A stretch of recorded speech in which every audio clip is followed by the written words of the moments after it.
제 이름이 오종문입니다. 안녕하세요.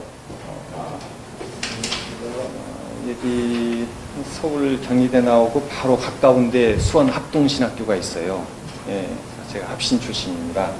합신 출신이고 합신교단에 속하여 있고, 전라남도 화순군 북면 임곡리 그러면은 동복 호수라는 호수로 들어가는 물줄기의 맨 하류에 있는 마을인데, 그 마을에서 11년간 목회를 하고 중국 가서 13년 지내다가 지금 한국 들어온 지 2년 됐습니다.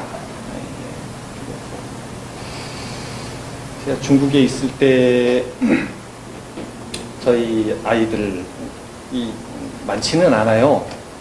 이렇게 이렇게 한 손으로 다 꼽습니다.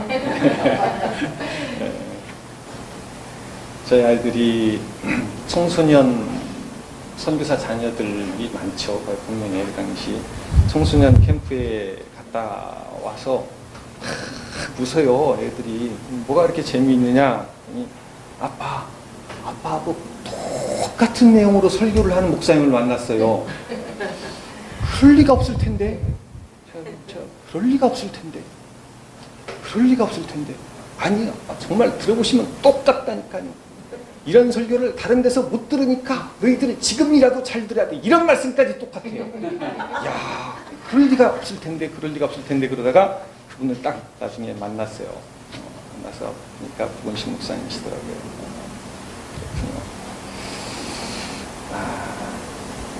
제 아내는 키가 자그만합니다. 서울에서 이제 그 학교 다닐 때, 대학생 때 만났죠. 제 아내는 경상도 안동 사람이고, 저는 전라북도 전주 사람이고, 그래서 이 전라도 머스마하고 경상도 가시나가 이렇게 만났어요. 만나서 애기도 5씩이나 낳고, 제 아내는 키가 작은데 당신 키 얼마요? 물어보면 대답을 안 해. 그래서 뭐 어떻게 잠잘 때 자로 이렇게 재볼 수도 없고, 그러다가 제가 한 1년 전에나 언제 좀 알게 됐어요. 우리 큰딸내미한테, 야 성은아, 너 요즘에 키가 얼마냐? 156이요. 그래서 제가 빨리 물어봤어요. 너 엄마보다 얼마 크냐? 13cm요. 그렇죠. 그때서 알았어 제가. 틈을 주면은 딴소리를 하니까 빨리 물어보니까 대답이 탁 나오더라고요. 오늘 이제 창세기 15장 말씀을 가지고 우리 작은 교회 성도님들과 같이 하나님의 은혜를 나누기를 원합니다. 미국에서 신학교 교수로 계시는 제럴드 시처라는 목사님이 계시고, 이분이 하나님의 뜻이라고 하는 책을 쓰셨어요. 유명한 책입니다. 한 번씩 꼭 읽어보시기를 바랍니다. 제럴드 시처, 하나님의 뜻. 이분이 그 책을 쓰게 된 동기는 이렇습니다. 고등학교 때도 공부를 열심히 잘 하셨고, 진로를 정할 때 내가 의사를 할까 아니면은 하나님 앞에 목사를 해서 쓰임을 받을까를 고민을 하시다가 이분이 신학교를 가셨어요. 공부를 열심히 하셔서 신학 교수가 되었죠. 그리고 아내와 결혼을 했고, 어느 날 자기 어머니, 아내, 그리고 아이들을 태운 차를 자기가 직접 운전을 하고 가다가 맞은편에서 음주운전으로 과속으로 달려오는 사람이 중앙선을 넘어가지고 들이받았어요. 정신을 차리고 보니까 어머니 돌아가셨고, 자기 아내가 죽었고, 애 하나가 죽었고, 살아있는 애들은 장애인이 됐어요.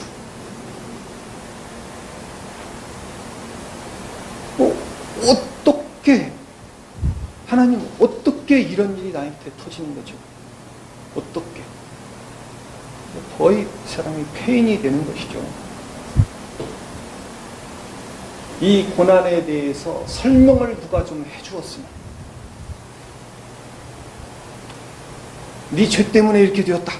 그러면은 100번이라도 땅에 납작 엎드릴 텐데, 이해할 수 없는 고난이 닥쳐요.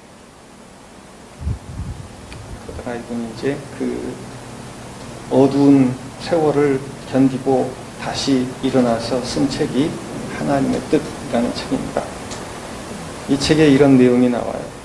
나의 이 사고에 대해서 하나님께서 모르고 계셨다면 하나님은 무능한 하나님이고, 알고서도 이러한 사고를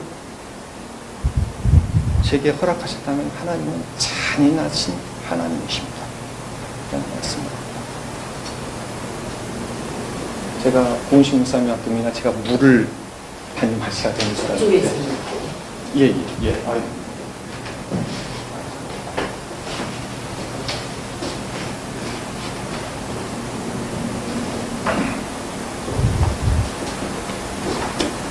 오늘 창세기 15장에 이제 이 내용이 무엇인가 그러면은 창세기에 뒤이어 나오는 책이 출애굽기인데, 출애굽이라는 말은 이집트에서 탈출을 했다, 이집트에서 탈출을 한 기록이죠. 이집트에서 왜 탈출을 하게 됐어요? 그러면은 이 아브라함의 후손들이 언젠가 이집트 땅으로 들어갔어요. 들어갔으니까 나중에 거기서 빠져나오게 되는 것인데, 그 모든 일의 뿌리가 오늘 창세기 15장에 기록이 돼서 나옵니다. 15장 이전에 뭐 괜찮았어요. 아브라함이 북쪽 메소포타미아 문명의 왕들과 남쪽 가나안 문명의 왕들이 대격돌을 일으켜서, 요즘 말로 문명의 대격돌이 일어났을 때, 그때 318명을 거느리고 나가서 싸워서 대승을 거두고 아브라함의 조카를 찾아오고 소돔 사람들을 포로에서 다 구해내었다. 좋습니다. 15장 1절 뭐라고 하나님께서 말씀하시는가? 이후에 여호와의 말씀이 환상 중에 아브라함에게 임하여 이르시되, 아브라함아 두려워하지 말라. 나는 내 방패요 너의 지극히 큰 상급이니라. 하나님께서 지금 뭘 아브라함에게 주시려고 그러십니다. 내가 너에게 상을 주려고 그런다. 그 상의 내용이 무엇이냐? 그러면 나 자신이다. 세상에 이렇게 엄청난 말씀을 하시면서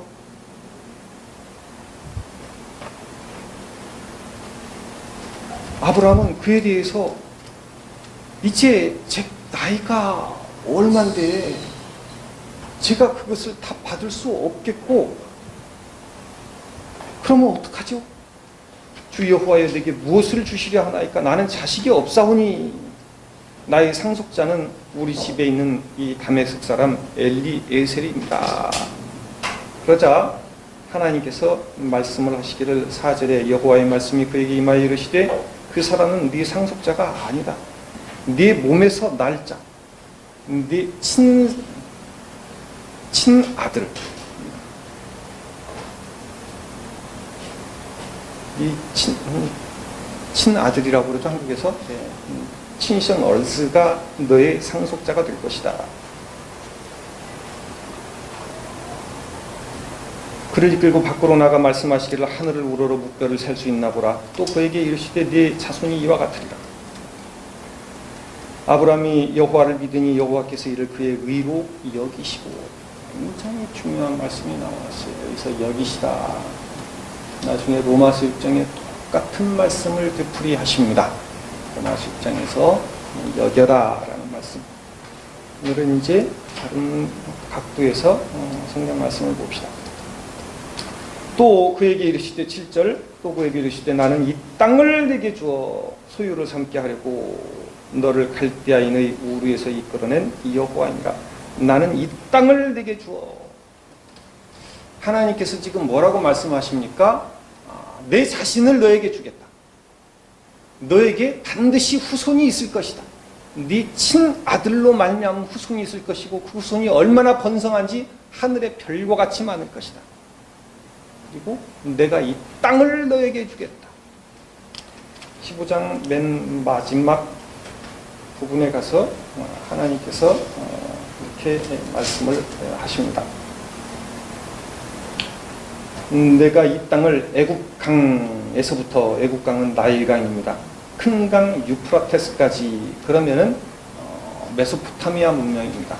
나일 문명과 메소포타미아 문명 사이에 끼어 있는 그 땅을 내가 너와 네 자손에게 주겠다라고 말씀을 하세요. 땅을 주시겠다. 다 지금 분위기가 좋아요. 창세기 14장에서 네 나라의 연합군과 5나라의 연합군이 대격돌이 벌어지는 통에 난리가 났는데 아브라함이 그때 나아가서 대승을 거두고 돌아왔어요. 아, 좋습니다. 15장에 들어와서 하나님께서 내가 내 자신을 너에게 주겠다. 내가 너에게 후손을 주겠다. 내가 너에게 이 나일강에서부터 유프라테스 강까지 사이에 그 땅을 주겠다. 아주 은혜로운 말씀들이 그 가운데 무슨 말씀이 끼어 있느냐? 그 가운데 하나님께서 말씀을 하십니다. 9절 여호와께서 그에게 이르시되 나를 위하여 3년 된 암염소와 3년 된 암염소와 3년 된 숫양과 산비둘기와 집비둘기 새끼를 가져올지라. 아브라함이 그 모든 것을 가져다가 그 중간을 쪼개고 그 쪼갠 것을 마주 대하여 놓고 그 새는 쪼개지 아니하였다. 솔개가 그 사체 위에 내릴 때에 아브라함이 쫓았다. 이런 말씀들이 나옵니다. 제사에 대한 말씀이 나오죠. 제사의 의미가 무엇인가? 하나님께서 지금 사람들끼리의 그 조약식을 이용하셔서 하나님의 약속을 하십니다. 이 당시 고대 근동의 그 조약식, A라는 왕과 B라는 왕의 평화 조약식의 모습이 여기 잠깐 나와요. 소를 잡아서 다 쪼개버립니다. 무섭죠. 양을 잡아서 염소를 잡아서 딱 쪼개서 하나는 이쪽에 하나는 저쪽에 서로 쪼개진 부분끼리 마주보게 하고, 그리고 A라는 나라의 왕과 B라는 나라의 왕이 나란히 손을 잡고 그 사이를 걸어가면서 우리 사이에 평화를 선포한다. 누구든지 이 평화를 깨뜨리는 자는 이 소나 양처럼 되기를 원한다 하면서 그 죽은 재물 사이를 걸어가는 평화의식입니다. 이 평화의식을 지금 하나님께서 아브라함과 세우시는데 이상해요. 12절 보니까 해질 때에 아브라함에게 깊은 잠이 임하고 그랬어요. 아브라함은 잠잤습니다. 깊은 잠이 임했어요. 이런 잠이 그냥 단순히 졸려가지고 잠을 잔 게 아니겠지요. 이 큰 하나님의 계시 앞에 아브라함은 죽은 자처럼 잠을 자야 됐고, 흑암과 두려움이 그에게 임하였어요. 잠을 자는데 이게 그냥 잠이 아니에요. 흑암과 두려움 속에 감싸여가지고 하나님의 이 큰 계시 앞에 큰 두려움에 쌓여서 잠을 자고, 하나님께서 홀로 말씀을 하십니다. 13절 여호와께서 아브라함에게 이르시되 너는 반드시 알라. 이전 번역 성경 너는 정령알라. 굉장히 강조하시는 말씀입니다. 강조하시는 말씀. 네 자손이 이방에서 객이 되어 그들을 섬기겠고 그들은 400년 동안 네 자손을 괴롭힐 것이다. 지금까지 다 좋았어요. 지금 14장 15장 모든 게 다 좋았어요. 하나님께서 하나님 자신을 주시겠다, 후손을 주시겠다, 이 땅을 주시겠다라고 다 좋았는데 지금 뭐라고 말씀하시냐면 너는 반드시 알아라. 네 자손은 이방 땅에서 나그네가 되고 그들을 섬기는 노예가 될 것이고 그들은 400년 동안 네 자손을 괴롭힐 것이다. 무서운 말씀을 하십니다.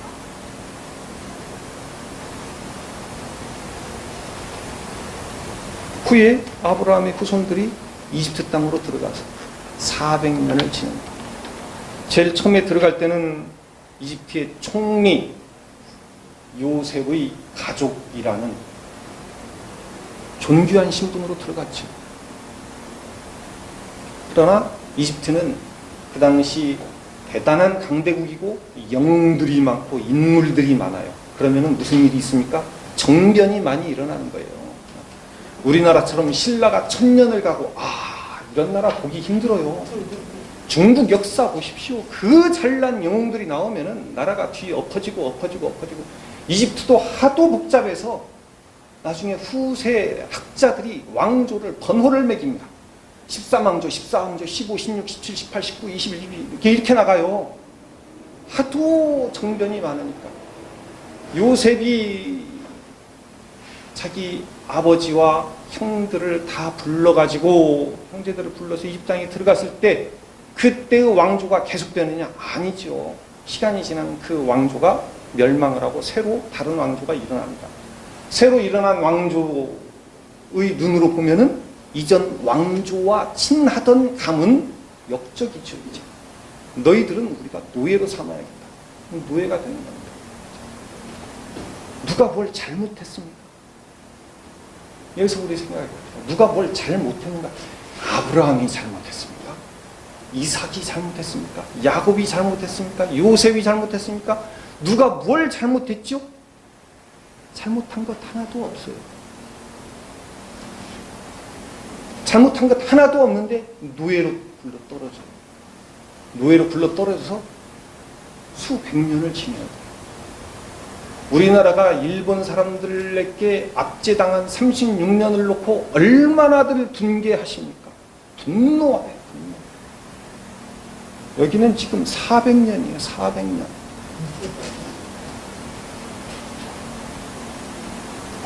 400년 동안 뭐 했어요? 피라미드 쌓았죠. 포크레인 불러갖고 덤프트럭으로? 그런 게 어디 있어요? 그 어마어마한 돌덩이를 정으로 깨서 바위산에서 띄어내가지고 거기다가 통나무로 바퀴처럼 깔아서 그놈 사람이 밀고 가서 그놈을 또 끌고 올라가서 거기다가 쌓았어요. 남색 도시를 건설해야 되죠. 비동 도시를, 대도시들을 건설. 그 당시 피라미드 쌓던 사람들의 뼈가 대량으로 출토되었어요.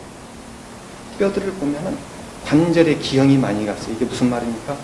얼마나 힘들게 노동을 했느냐면은 다 관절이 기형이 될 만큼 이루 말할 수 없는 고생을 아브라함의 후손들이 해야 된다. 왜?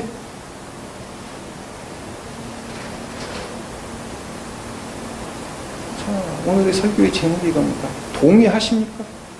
하나님께서 이렇게 말씀을 하시면은 아멘. 그 동의가 쉽게 되십니까?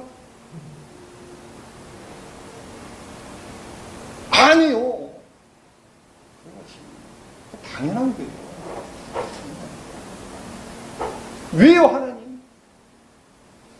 제럴드 시처가 수도 없이 물어봅니다. 제가 무슨 죄가 있어가지고 교통사고가 나서 제가 법규를 잘못 지켰습니까? 상대가 술을 먹고 과속으로 중앙선을 넘어갔고 저를 들이받았어요. 방법이 없어요. 피해 나갈 방법이 없어요. 그래가지고 어머니 죽고 아내 죽고 내 애기 죽고 나머지 애들은 다 장애인이 되고 왜 나는 안 죽고 또 살아? 차라리 죽어버리지. 왜요?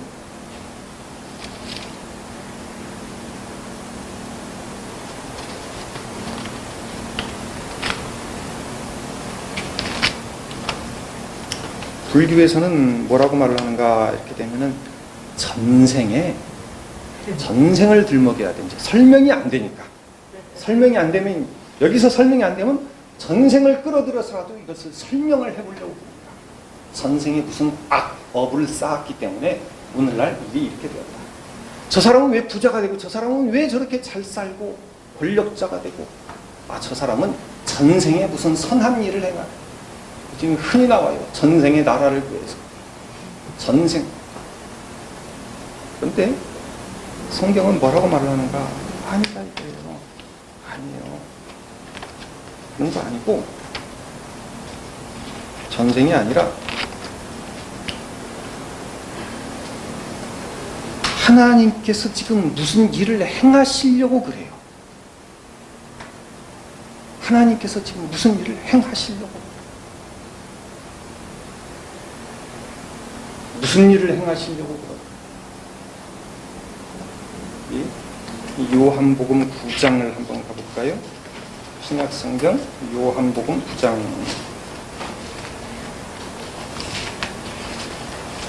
1절에서 3절까지 말씀 같이 봅시다.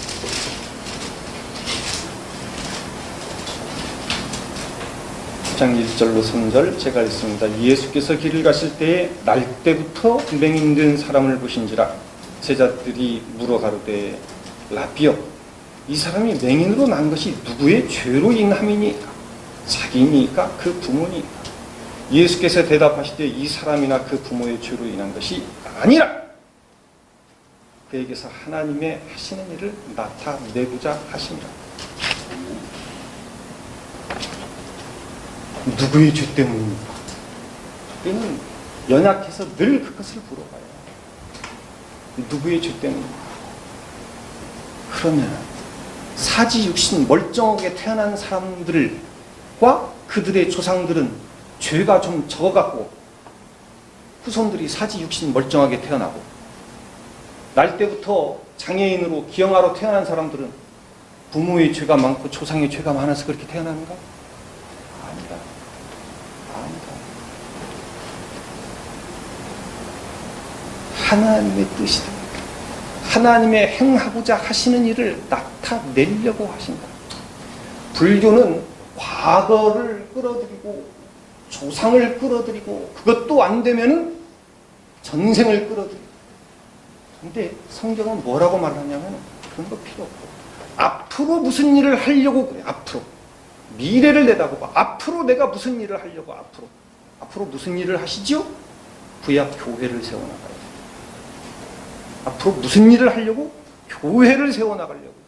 교회를 세워나가려는데 왜 400년 동안 뇌살이 과정이 필요하지요?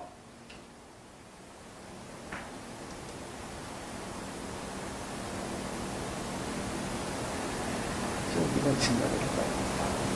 왜 필요하지요?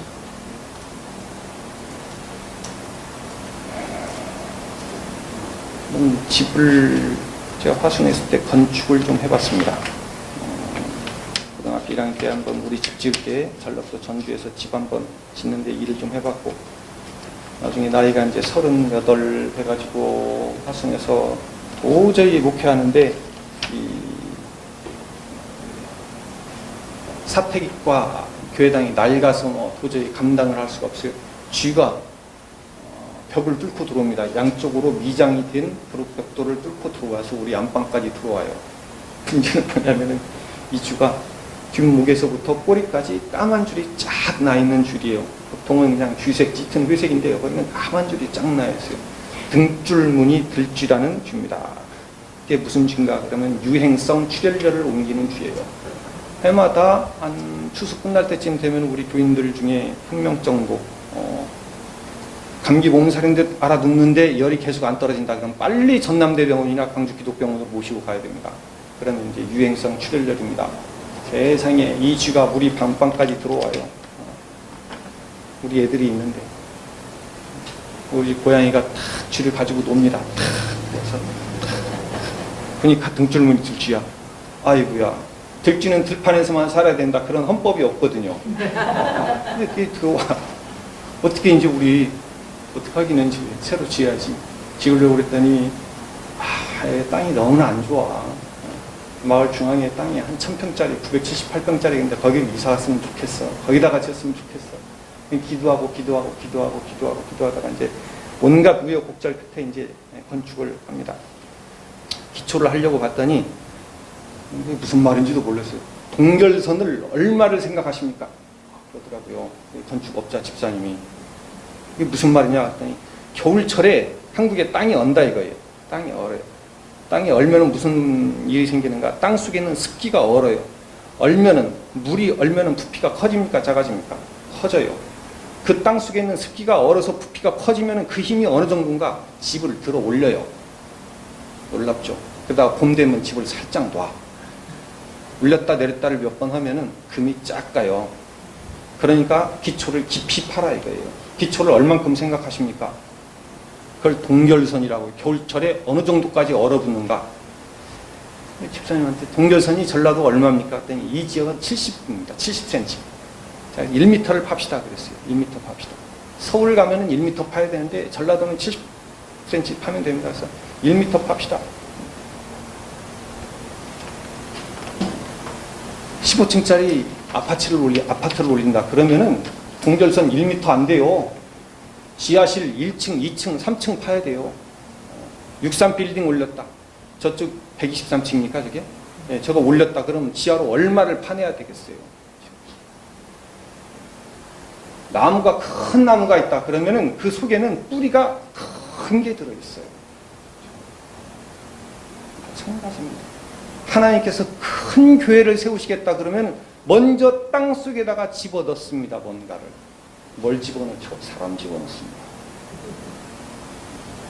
교회를 세우신다. 우리가 여기가 지금 작은 교회라고 교회를 세우시겠다. 그러면 이제 무슨 일이 먼저 일어나야 되느냐 그러면은 꽃은 꿈도 꾸지 마시고 무슨 뭐 꽃과 열매까지 뭘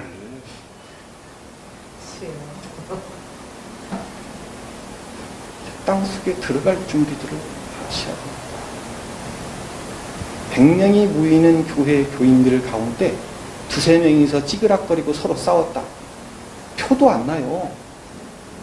근데 지금 이만큼에서 안 돼요. 안 돼. 이만큼이라도 서운한 거 있으면 서운하든지 말든지 그런 것은 이제 다 잊어버려야 돼요. 다 싹. 나의 모든 자존심이고 뭐 내 성깔이고 내 개성이고 그런 거 다 필요 없어요. 다 땅 속에다가 다 나를 묻어야 돼.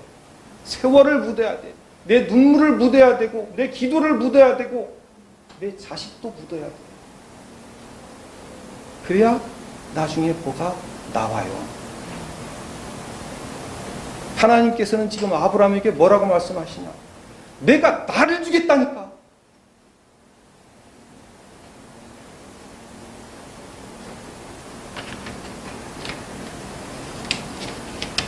네 조카는 좋은 땅 가지고 떠났느냐? 다른 사람들은 대단한 왕들이 되어가지고 그들만의 나라를 세우고 돈과 권력을 움켜쥐었느냐? 나는 너에게 내 자신을 주겠다니까. 이게 어마어마한 계시 앞에 어떻게 하나님 자신을 나에게 주신다. 어떻게 받아야 되지요? 어떻게 받아야 되지요? 물론 내 당대에 못 받겠지 이제. 근데 후손들이 받겠지요. 후손이 누구냐 그랬더니 바로 내 친아들로 말미암아서 후손이 이어진대. 그들이 어떻게 받는다고요? 그들이 400년 동안 노예살이 해야 돼요.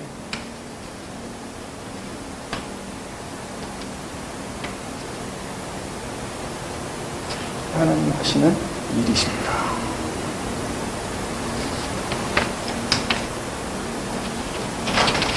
우리나라 한국교회의 역사를 살펴볼 때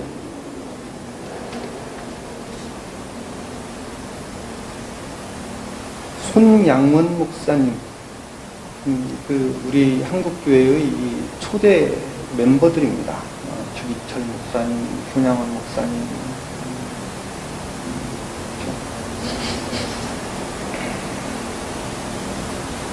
박영선 목사님, 방지일 목사님 그런 분들이 계실 때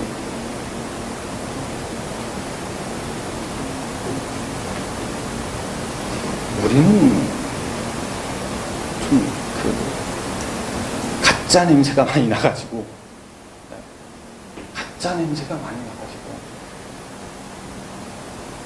저희 장모님 기도하시는 것을 옆에서 기도 생활을 이렇게 지켜다 보면은 이건 우리는 뭐 안 되는 세대예요 이게. 왜냐하면 우리는 제가 이제 6.25 이후 세대거든요. 제가 62년생이니까 전쟁을 안 겪은 세대는 별의별 말을 다 해도 안 되는 거예요.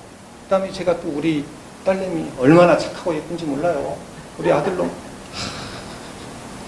아무리 얘기를 해도 안 되는 거예요. 안 되는 거예요. 대를 물려간다는 것이 얼마나 어렵습니까? 하나님께서 아담에게 말씀을 하셔서 선악과에 대한 언약을 딱 세우시고 그 언약이 부부간에 넘어가기도 어려운 거예요. 하물며 자식에게 대를 물려가지고 신앙을 잃어버리지 말고 너희들 그 아무리 질문을 내도 대답 없는 400년을 견뎌야 된다. 너 반드시 알아야 된다.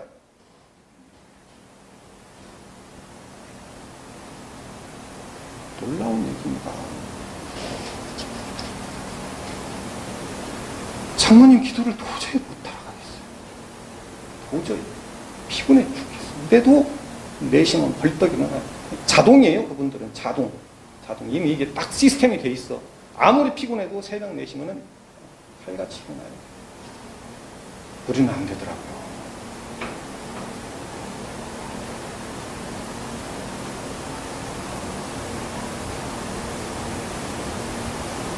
손야 목사님이 일제시 때 신사참배에 반대하셔가지고 감옥에 갇히셨죠. 옥고를 치르고 형기가 만기가 돼서 나오는 날 감옥 문 앞에다가 천조 대신, 일본의 국조신입니다. 우리로 말하는 단군 같은 신이죠. 일본 신도이즘의 주신입니다. 세워놓고 여기다 절하면 나가게 해준다 그랬더니 손야 목사님이 웃으면서 다시 감옥으로 들어가셨어요. 내가 여기에 절하지 않으려고 하는데 내가 지금 와서 여기다 절할 것 같은가. 그리고 일본이 패망한 다음에 손야 목사님 풀려나셨습니다. 풀려나셔서 손야 목사님 가족이 아주 짧게 불과 한 2, 3년 좀 사람 사는 것처럼 좀 살아보셨어요. 그러다가 우리나라 이 좌익과 우익의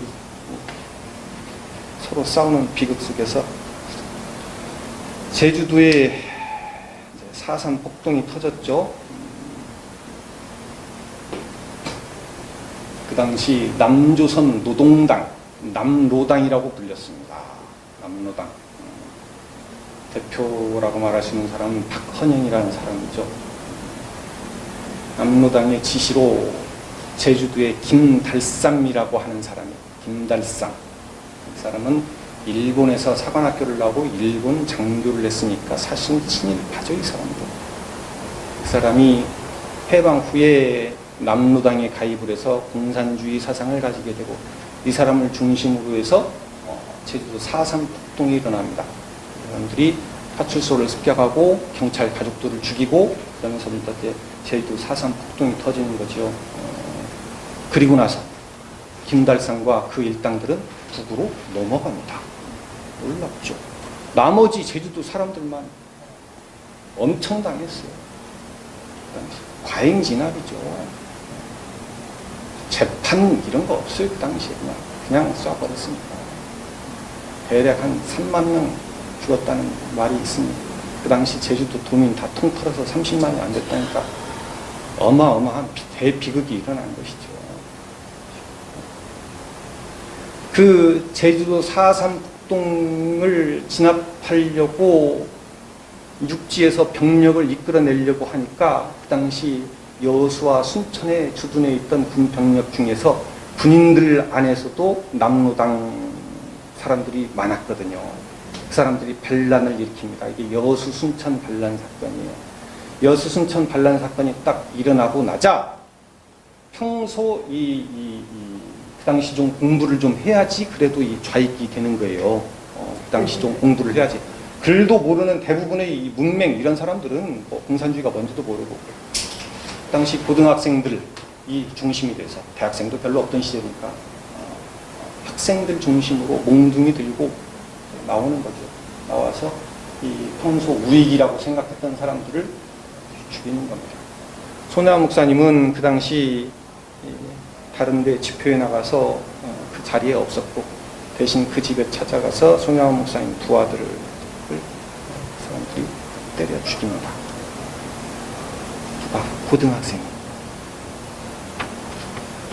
이름이 강철민이에요. 얼마 되지 않아서 이 여수 순천 반란 사건은 진압이 됩니다. 진압을 해놓고 이제 국군 부대가 와서 누가 반란에 가담했는가 이제 다 색출을 해내죠. 색출해내서 그 당시도 마찬가지로 3심 재판 이런 거 없습니다. 색출해서 잡히면은 총으로 쏘면은 끝나는 거죠. 강철민이 학생도 잡혔어요. 당연히 잡히죠. 몽둥이를 휘둘러 가면서 남들을 죽였으니까, 총으로 쏴 죽였으니까 당연히 잡히죠.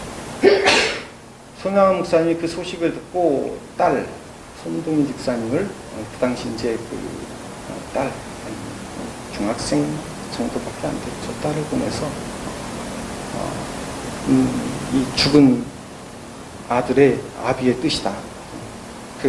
내 아들을 죽인 강철민이라는 아이가 잡혀가지고 있다는데 그 아이를 사형시키지 말고 살려줘라. 내가 그 아이를 양자로 삼겠다. 그래서 손둥이 어린 딸이 가서 국군부대에 찾아가서 보니까 이쪽에 자기 두 오빠를 죽인 놈이 있어요. 놈이. 그 강철민이의 엄마가 찾아와가지고 물 한 그릇을 갖고 와서 이제 너랑 나랑 마지막으로 이 물 한 모금씩 나누어 마시고 죽자요 이제. 근데 이 어린 중학생이 가서 국군 부대장한테 그 얘기를 합니다. 우리 아버지가 저 사람 죽이지 말랍니다. 죽은 두 오빠를 대신해서 양자를 삼겠답니다. 국군 부대장이 담배를 피우고 그 얘기를 듣다가 담배를 떨어뜨렸어요. 뭐 이런 게 있어. 이런 건 세상에 없는 거야. 이런 건. 강철민이가 살아났어요. 살아나서 손혜원 목사님 양자가 되었죠. 그 집에 가서 같이 밥을 먹어요. 밥이 넘어갑니까? 생각해요. 밥이 넘어갑니까? 오빠를 죽인 놈이 우리 집에 들어왔는데 같이 밥이 넘어가냐고 이게. 그나마도 얼마 안 가요. 좀 있으니까 유교 사변이 이제 뻥 터집니다. 터져가지고 인민군들이 물밀듯이 내려와서 여수, 애양원, 손양원 목사님이 나환자촌 내서 목회를 하셨거든요. 나환자촌 애양원을 다 거기서 잡아가지고 손양원 목사님도 쏴 죽였어요.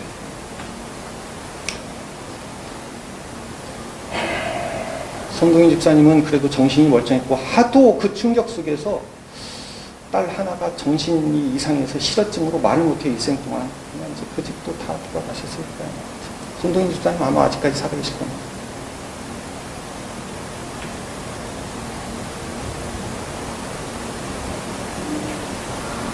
이렇게 한국에 교회가 많아요. 그래도 저건 뭐 교회가 문제가 많다, 뭐 썩었다, 별의별 소리를 다 해도 저건 한국에 교회가 많아요.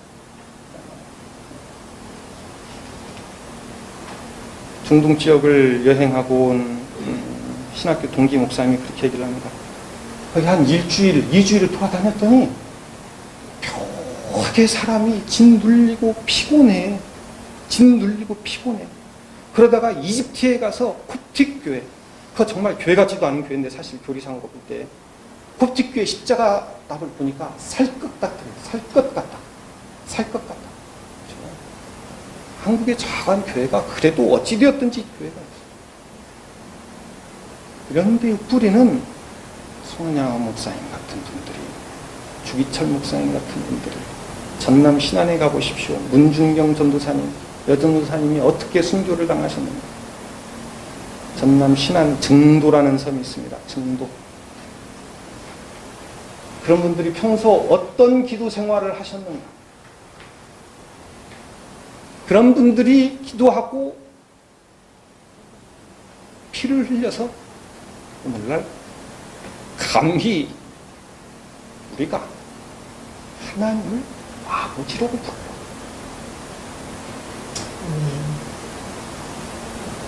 사람이 되어서 감히 이런 말을 할 수 있는 거예요.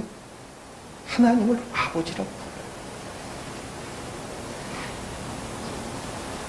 중국교회, 저는 중국에 13년 있으면서 중국교회 역사에 대해서 관심이 많습니다.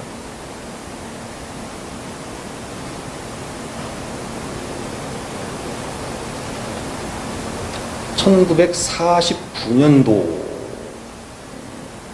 1949년도. 1945년도에 일본이 패망합니다. 그렇죠? 일본이 패망하고 나자 일본이 패망하고 나자 중국 상황이 어땠는가? 그 당시에 관동군이 무슨 말인지 압니까?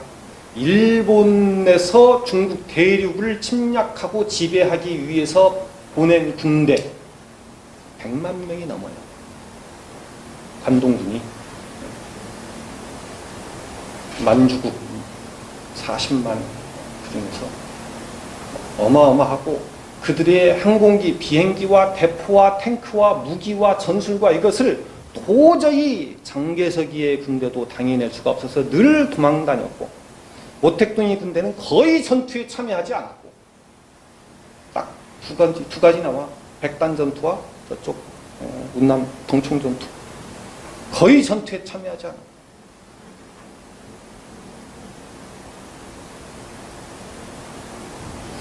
그러다가 일본이 패망을 하니까 이제 본격적으로 장개석이와 모택동이가 이 중국 전체의 패권을 놓고 서로 전쟁을 합니다.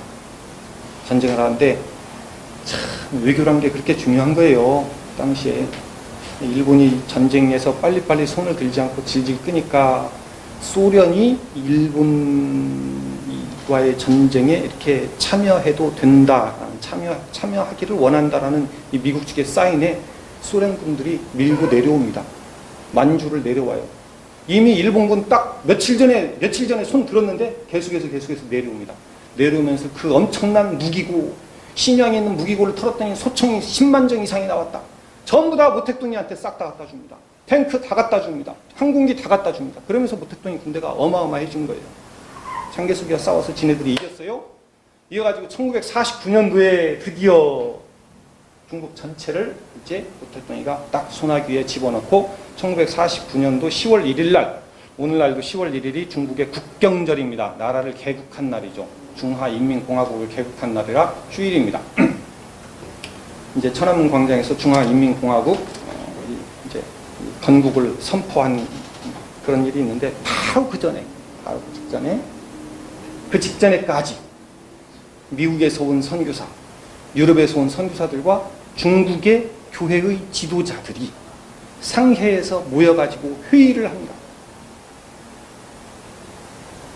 앞으로 공산당들이 들어오는 세계가 되면은 우리 교회가 어떻게 해야 될 것인가? 를 놓고 며칠에 걸쳐서 밤낮을 가리지 않고 회의를 했어요. 이미 역사를 보면은 앞날이 보이는 겁니다. 레닌이 이 혁명을 일으켜서, 공산당 혁명을 일으켜서 러시아 전체를 장악하고 난 다음에 그 수백 년간 내려오던 러시아의 기독교가 어떻게 됐는가? 싹 없어서요. 다 뻔한 겁니다, 이제. 모택동이가 들어와서 이제 딱 정권을 잡으면은 그럼 우리 교회는 어떻게 될 것인가? 를 놓고 회의를 합니다. 회의 결과가 세 가지예요. 첫째, 도시에 있는 교회는 농촌으로 다 내려간다. 농촌에 있는 교회도 각 가정으로 들어간다. 그래서 가정교회라는 말이 그래서 나오는 거예요. 가정으로 들어간다. 우리는 각처에서 전도에 열심히 힘씁니다. 세 가지예요. 지금 생각하면 참 소름이 돋는, 하나님께서 지혜를 주시지 않았으면 어떻게 가능했을까? 어떻게 저런 생각을 했을까? 그래서 그 당시 중국 교회 지도자들의 행적을 살펴보면 과연 도시에 있던 교회 목회자들이 자기 시골 고향 땅으로 들어가서 조용히 각 집집마다로 들어가는 거예요. 집집마다.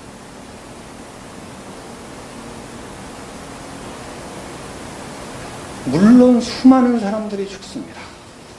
수많은 사람들이 감옥에 가고 얼마나 많이 죽었는지 몰라요. 모택동이 정권을 딱 잡고 나서 굶어 죽은 사람만 해도 한 4,500만 명은 아무리 적게 잡아도 훨씬 더 나와. 아무리 적게 잡아도. 1959년도에서 61년까지 인민대약진운동이라고 하는 정신나간 일이 생기는데 그 당시 굶어 죽은 사람만 해도 4,500만 명은 넘고, 그 이후에도 수십만 명씩 굶어 죽은 것은 너무나 많고,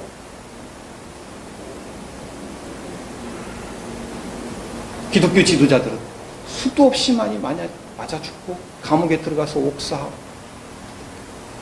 그 중에 왕명도 목사님이라는 분이 계십니다. 왕명도.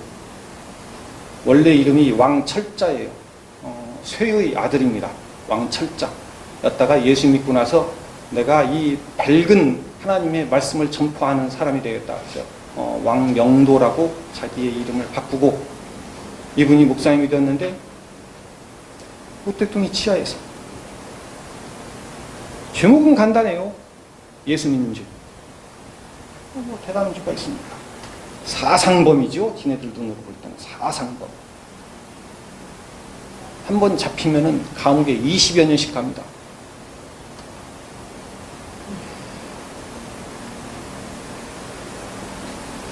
나중에 노년에 풀려났어요. 부부가 다 들어갔다가 노년에 풀려났는데 이미 나이 많아서 눈이 멀어서 부부를 서로 알아볼 수 없었다.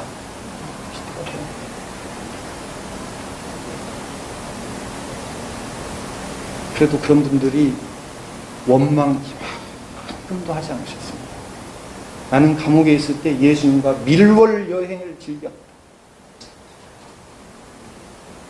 가셨어요. 그리고 오늘날 중국교회가 있습니다.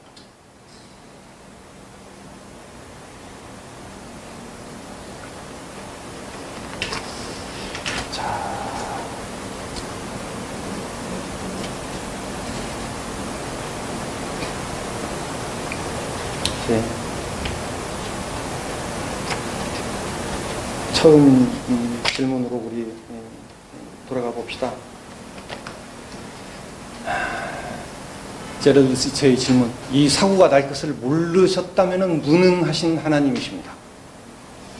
아니요, 아셨어요. 무능하시지는 않습니다. 알고도 허락하셨으면 하나님은 잔인하신 하나님이십니다. 예스, 잔인하십니다. 아브라함에게 하신 말씀을 보십시오. 네 후손들이 앞으로 400년 동안 이집트 노예가 될 것이다. 잔인하시지요.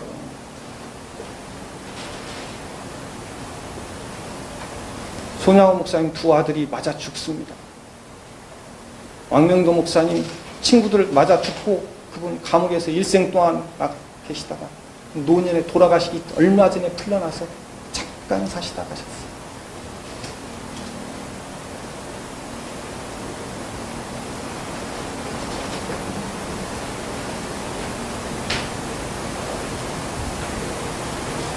하나님, 이게 하나님 뜻입니까?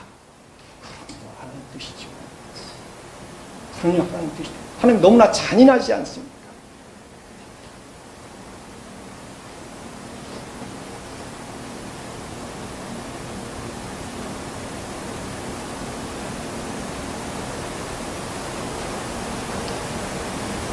우리 각자에게 하나님께서 아브라함에게 주셨던 말씀을 주신다면 아멘. 제가 하나님 말씀에 동의하겠습니다. 이렇게 할 수 있을까요? 동의 안 하면 또 어쩔 거요? 절대 주권을 하나님이 가지고 계시고 그렇게 일을 하신다는데 안 하면 지가 어쩔 거요? 요즘에 제가 드는 생각이, 반항하면 어쩔 건데. 하나님께서 네 일생을 그렇게 몰고 나가신다는데 네가 반항하면 어쩔 건데. 자꾸 저를 낮추세요. 자꾸 저를 낮추세요. 몸무게가 또 얼마 전부터 압박 한 3kg 또 쭉 빠졌어요. 맥을 못 쳐요. 글을 쓸 수 없어요. 정신이 맞지가 않아요. 아무것도 의욕이 안 생겨요. 다 놓고 이제, 성은엄마, 우리 다 놓고 우리 시골에 가서 다 자연인이다 하고 나서 절실히 들어야 정말. 왜 이렇게 속상한 일들은 많이 생겨? 교단 이야기 들으면, 아이고, 한심해가지고,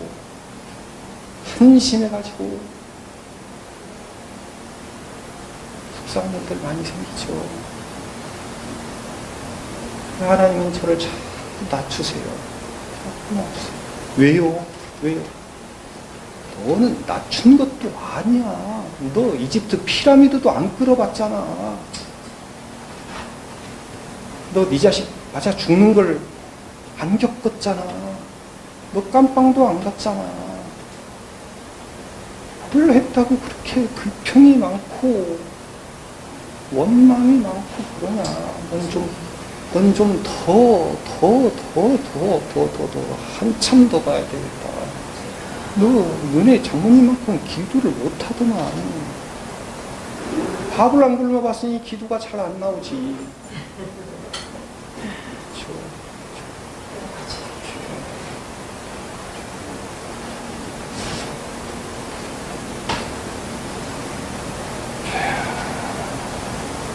왜라는 질문을 하면은 아무런 대답이 없으십니다. 대답 없는 질문 속에서 답을 찾으며 고난의 길을 묵묵히 가야지. 내 두께 정해놓으신 분량을 채워야지. 나의 400년을 채워야지. 다 하나님께서 일하십니다. 자, 왜 그러는가? 제가 우리 집에서 일대거든요. 제가 집에서 우리 집에서 일대거든요. 그래야지 되는 거예요. 자, 이제 우리 모여서 작은 교회를 시작을 하셨습니다. 시작을 하시면 그 다음에 땅으로 들어가야지 정상입니다. 하나님 하시는 일이죠. 먼저 땅에 뿌리를 내려야죠. 뿌리는 안 보이거든요. 뿌리는 안 예뻐요. 뿌리는 더럽고 힘들고 고생만 죽도록 하고 그리고 나서 그냥 끝나는 것 같아요. 그 뿌리가 크면 클수록 괜찮다니까요. 큰 나무가 돼요. 내 자식도 그렇게 하고 뿌리밖에 못 됐어요. 내 손자도 뿌리밖에 못 됐어요. 400년 내려가면 구약교회 가서, 예수님이 죽으면 신약교회 가서, 안 죽으면 교회 안 서.